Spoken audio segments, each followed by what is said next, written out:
Welcome back. If you just joined us, we've been looking at the inside story of the Boko Haram insurgency in the Northeast and the military campaign against the insurgents. And our guest on this episode of Question Time is the Shehu of Borno, Alhaji Abubakar Umar El-Kanemi. Stay with us. What do you think about the proposed Northeast Development Commission bill? It's most welcome. It's a welcome development, and we are very grateful, and we thank Mr. President, the Senate President, Speaker, House of Reps, all honorable members of the National Assembly for what they have done to Borno. Because without that, definitely we're in a very serious problem. Now, like if you go to Burma, 90% of the house of the town has been destroyed. And if you go to Gwaza, the same thing. The whole town, I can say, has been destroyed by Boko Haram. And if you go to far north, like Abadam, Damasak, which are very close to Niger, almost all the towns were destroyed by Boko Haram. So also Baga. You know, Borno is bordering 3 international countries, Niger, Chad, and Cameroon. Our borders are very close. That's why they can easily come in and do whatever thing they do and go back and run back to their countries. We're even affiliated to the federal government to see that something has to be done to our borders. Otherwise, we're in a very serious problem because they can come in anytime. So these are some of the problems we're having here in Borno. Now, assessing the federal government and the state government intervention now, would you say they've demonstrated enough political will in addressing the insurgency issue in Borno State? They have been doing so many things to us. A good example is like in the case of state government, before I go to the federal government, the state government, you see, a ministry was created charged with the responsibility of renovating towns and villages destroyed by Boko Haram. You see, the governor has appointed a commissioner charged with these responsibilities. They have been going from one local government to another, renovating the villages and towns destroyed by the Boko Haram. They have also taken care of these IDPs, over 2 million.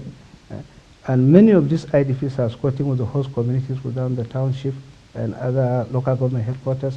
And if you go to the local government, you can see so many IDPs here and there, you see. So the government is trying very much. So Mr. President, we thank him.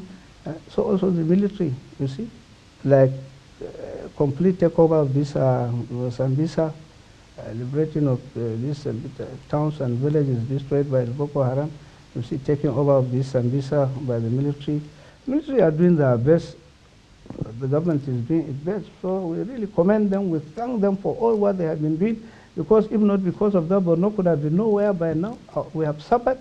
You see, last 3 years or so, the whole town is in trouble. But despite all this trouble at that time, I used to take my time to attend all meetings, either in Abuja or Lagos or anywhere, and I do attend the convocation ceremony of my universities, despite all this problem. And I used to go by road with my delegation all the time, without fear or anything, you see. So we have seen our people are suffering. Even we are not even having visitors because of fear of unknown. People are not even coming to Maiduguri 2 years back or so. But now people are coming. You see, we are enjoying everything. We are enjoying national grid. We are in the road services and all these things. So as for now, things has changed, and we commend the government, both the federal and state government, for all what they have been doing to the people of Borno. And we ask them to continue in this direction. Looking into the nature of this warfare, this is by no means a cheap warfare. It's very expensive considering the level of sophisticated weapons deployed in this warfare. So who are the sponsors of this act? I think since this thing started sometimes 2002, and they started the trouble again on 2009 up to now, a period of about 7 years something. So many committees were set up. You see, finance were set up, people are coming, and very security men are here and there. By now, at least they could have identified who are the sponsors and let us know, at least. But up to now, we are kept in dormant. At least we should know. The government should at least tell us the reality, who are the sponsors of this Boko Haram, so that we should know it. In fact, this is the question everybody is asking, even including myself. These are some of the questions I have been asking. Who are the sponsors? We need to be told this, and it's the responsibility of all, the citizens and the government, as well as the security. This is something I can say I don't know about it. We want to know it from the government, to investigate and let us know who are the sponsors, so that we'll know the sponsors. The whole country will know it. We'll know our enemy, because they are our number one enemy, considering the level of distractions they made in this part of the country. They are very criminal, they are very cruel. They have subjected us to so many hardships. You see, we need government to tell us who are the sponsors of this Boko Haram. It's and it's a collective responsibility for everybody. Under your reign as the Shehu of Borno, you've lost over 100 traditional chiefs. What are you doing to forestall peace in your territory? They lost their life for one reason or the other. When this thing started, 2009, we were called by the government, all the traditional rulers, and we were asked to inform or direct all the district heads and village heads to investigate and identify who are the Boko Haram boys and compile the list and send it to the government for arrest and prosecution. Right, okay, means that our district heads are very loyal to us and they take instruction from us. We called them here in the palace. We directed them that this is the directives given by the government. They should go back to their localities and compile the list of all boys of Boko Haram. They know it. Let them compile it and bring it here. They did it as we directed them. They brought the list.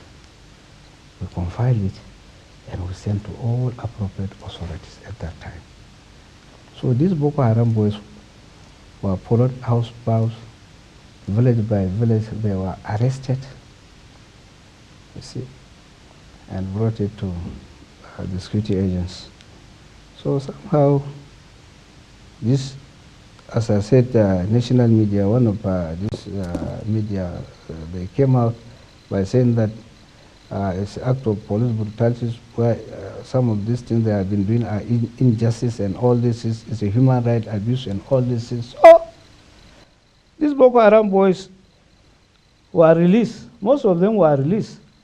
Then they started following our district heads and village heads and started gunning them down here and there. They started killing one district head, village head, and started killing almost 200 of district head, village heads, community leaders, traditional rulers. So honestly, it's very sympathetic. Somebody to kill in the course of your work, during the course of your work, is very unfortunate.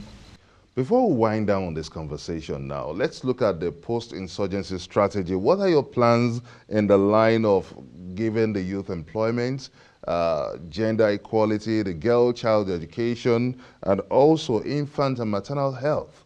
Well, as soon as the problem of this Boko Haram is over, I think most of this problem will be overcome, because all these problems are attributed as a result of the insecurity.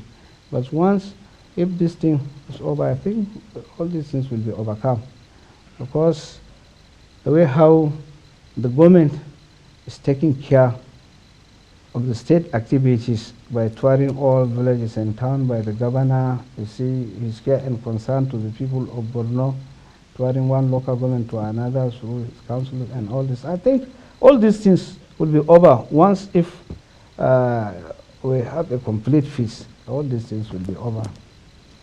Your Royal Highness, the Shehu of Borno, Alhaji Dr. Abubakar Umar Ibn Gabai El Kanemi, thank you so much for making our time to be part of this episode of Question Time, and also for giving us the inside story of happenings, the insurgency crisis in Borno State. We wish and pray fervently that Borno State returns to its height of glory.